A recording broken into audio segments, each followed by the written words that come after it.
saya sendiri, Siti Rodatul Hasanah. Kemudian untuk rekan-rekan yang lainnya ada Sofi, ada Hana, ada Alif, dan juga ada Nurul. Yang pertama ada identitas pasien yang berinisial Nyonya L, usia 28 tahun, status menikah 2 tahun, paritas P1 A0 atau Wartus 1 Abortus 0.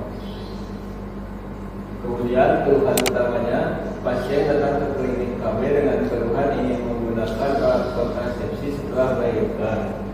Pasien saat ini sedang menyusui eksklusif dan sangat khawatir terhadap efek samping kontrasepsi, terutama yang berpotensi mengganggu produksi ASI dan menyebabkan perubahan berat badan atau gangguan siklus haid. Pasien menginginkan metode kontrasepsi yang aman, efektif, dengan efek samping seminimal mungkin. Oke, untuk selanjutnya mari kita bedah riwayat dari pasien.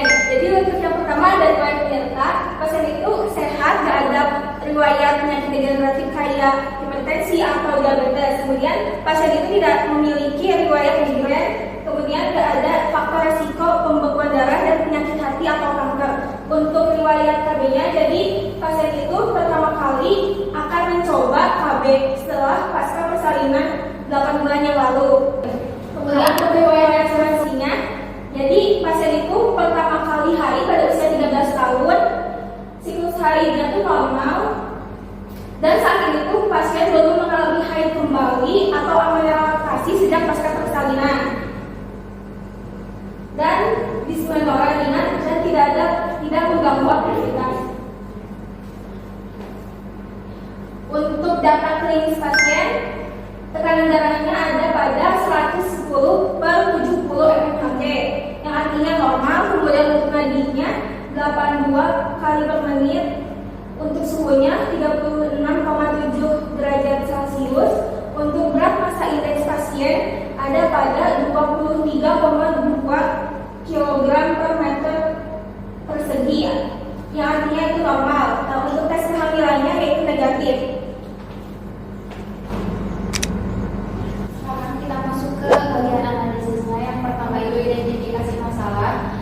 Kebutuhan dari pasien ini itu untuk kontrasepsi dengan riwayat 8 bulan postpartum atau 8 bulan pasca melahirkan. Kemudian ada risiko gangguan laktasi akibat penggunaan kontrasepsi hormonal estrogen. Lalu keinginan pasien itu efek samping yang minimal, gak mempengaruhi ASI, dan gak menyebabkan kenaikan berat badan yang bermakna. Terus pasien sebelumnya belum pernah berpengalaman menggunakan kontrasepsi, jadi perlu edukasi yang komprehensif. Kemudian untuk kelayakan penggunaan kontrasepsi itu ada 3. Yang pertama ada pil progestin, ada IUD tembaga, dan kemudian ada implan etonogestrel. Untuk pil progestin ini gak mempengaruhi ASI, aman untuk ibu menyusui setelah lebih dari 6 minggu pasca persalinan. Untuk IUD itu tidak ada dampak hormonal, efektivitasnya tinggi, aman juga untuk ibu menyusui. Nah, untuk implan etonogestrel ini itu sama kayak pil progestin, cuman ini tuh bentuknya implan, aman untuk menyusui, efektivitasnya 99%, dan jangka waktunya itu panjang, yaitu 3 tahun. Kalau pil kan harus diminum setiap hari atau ada rentang waktu tertentu. Oke, yang selanjutnya itu analisis drug-related problems-nya. Untuk kategori yang pertama itu terapi tidak tepat indikasi. Identifikasi sama analisnya itu kontrasepsi kombinasi estrogen progesteron ini merupakan kontraindikasi pada ibu menyusui lebih dari 6 bulan postpartum dan dipertimbangkan ulang, bahkan untuk ibu menyusui yang 6 bulan laktasi aktif karena risiko gangguan ASI. Terus yang kedua itu efek samping yang tidak diinginkan.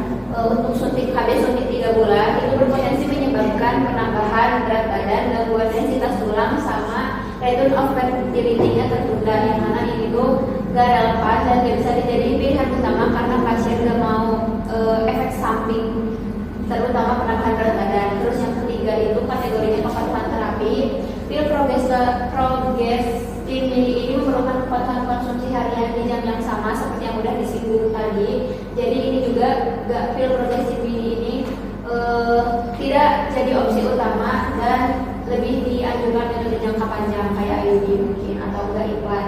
Terus yang terakhir terakhir itu interaksi obat. Untuk saat ini pasiennya nggak ada obat rutin yang dikonsumsi, tapi kalau misalnya kedepannya pasien ini mengkonsumsi obat TBC seperti rifampicin atau antikonvulsan enzim inducer, efektivitas hormonalnya bakal berkurang, jadi perlu dievaluasi ulang. Selanjutnya ada rencana terapi. Yang pertama itu terapi utama, yang dimana terapi utama yang diberi itu adalah entonagestrel 68 mg. Untuk rutenya itu diberikan secara sekutan di lengan atas, jadi dipasangnya itu di bawah kulit lengan. Untuk durasinya itu selama 3 tahun, dapat dilepaskan kapan saja jika tidak diperlukan. Efektivitasnya itu per index kurang dari 0,05 atau lebih dari 99,9% efektif. Ada juga mekanisme kerjanya itu meliputi inhibisi ovulasi, penebalan mukus serviks, dan perubahan endometrium. Alasan pemulihannya itu karena aman untuk ibu menyusui, efek sampingnya minimal, tidak perlu kepatuhan harian, dan hanya mengandung progestin saja. Terus ada alternatif terapi. Yang alternatif pertama itu KDR CU-IUD non hormonal. Efektivitasnya itu sekitar 99,2 sampai 99,4% dan tidak ada efek hormonal sama sekali. Namun dapat menimbulkan dismenor dan pendarahan lebih banyak pada beberapa pasien. Dan pilihan terbaik bagi pasien yang ingin menghindari semua hormon.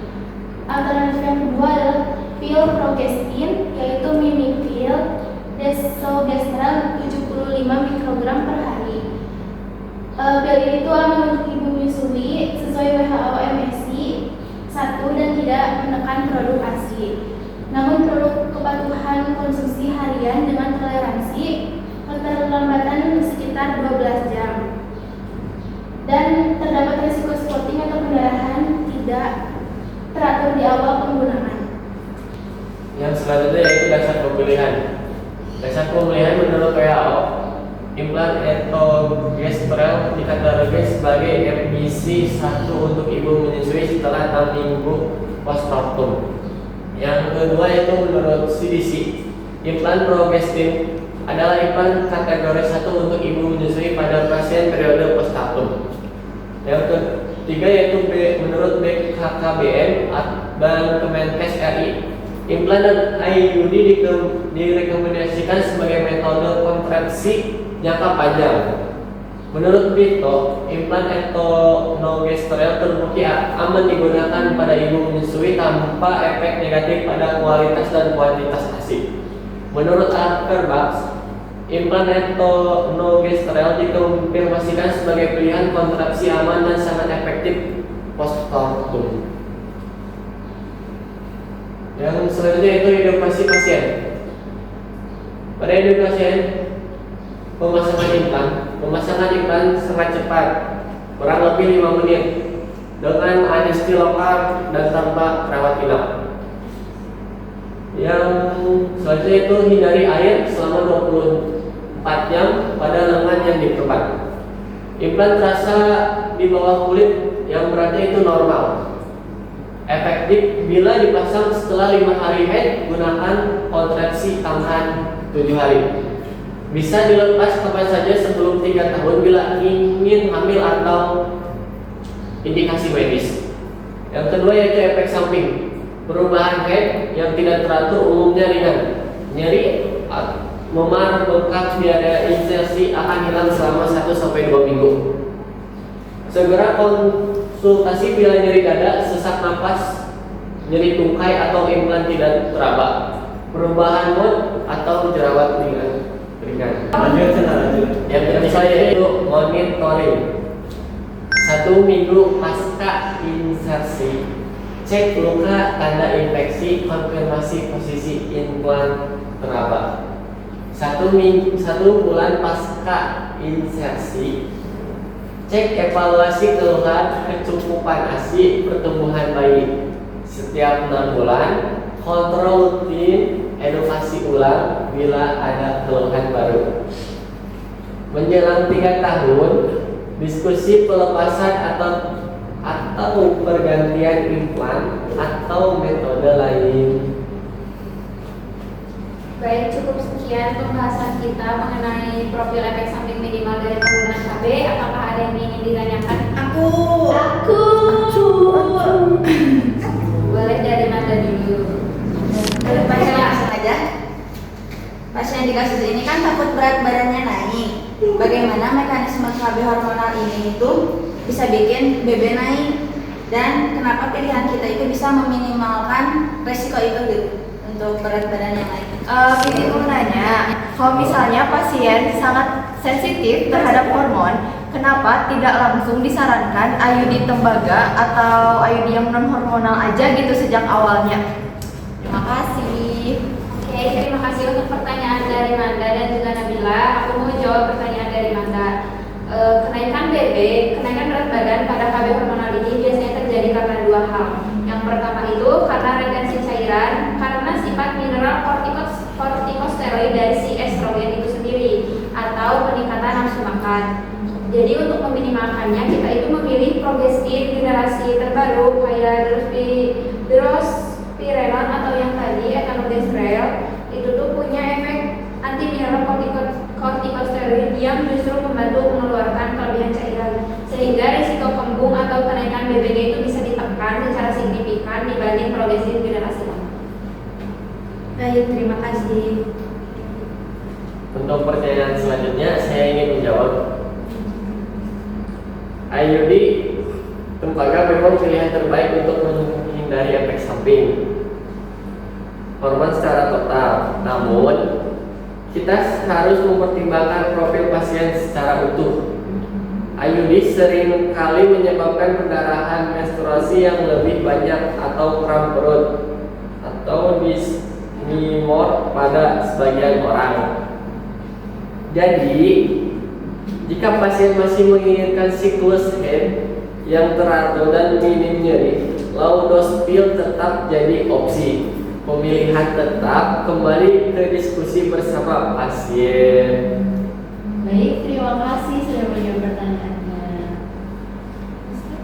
Baik, mungkin sudah cukup presentasi dari kelompok kami. Sudah ada sesi tanya jawab juga. Semoga